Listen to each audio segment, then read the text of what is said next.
ঘটনাস্থলটা এই গলির মাঝ বরাবর, সেখানে অন্ধকার। এই অন্ধকার জায়গা থেকে হঠাৎ করে ওনাদের উপর অতর্কিত গোলাগুলির ঘটনা ঘটে। তো আমরা আসার পরে তিনটি গুলির খোসা পেয়েছি ঘটনাস্থল থেকে। তো তিনটি গুলির খোসা পেয়েছি এবং ঘটনাস্থল থেকে একটু দূরে মুদি দোকান রয়েছে দুটি। তো ওনারা দৌড়িয়ে ভিকটিম মুদি দোকানের সামনে গিয়ে পড়ে গিয়েছিল। তো ওনারা যেটি বললেন যে ওখানে যাওয়ার পর ওনারা কথা বলতে পারেন নাই, শুধু সাহায্য চেয়েছিলেন। তো ওখানে যারা বসেছিলেন দোকানে ওনারা তাদেরকে ভ্যান যোগে হাসপাতালে পাঠিয়ে দিয়েছে।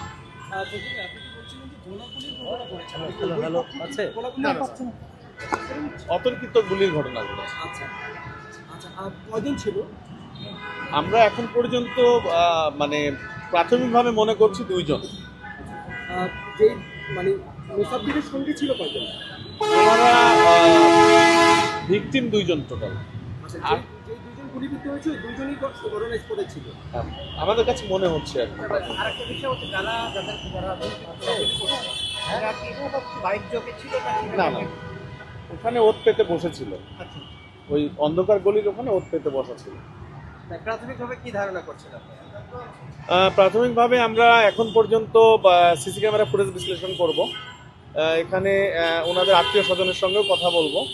উনি একটি দলে ছিলেন, দলের নেতাকর্মীদের সাথেও আমরা কথা বলবো, ওনার কোনো বিরোধ ছিল কিনা, সামগ্রিক বিষয় নিয়ে আমরা কাজ করব। আমরা কি জানি যে কারণবাজার চাঁদাবাজি কেন্দ্র সেটিও সেই বিষয়টিও আমরা মাথায় নিয়ে কাজ করব। আপনার পরিচয়টা মনে হচ্ছে ডিসি? আমি মোহাম্মদ ইবনে মিজান, ডিসি তেজগাঁ।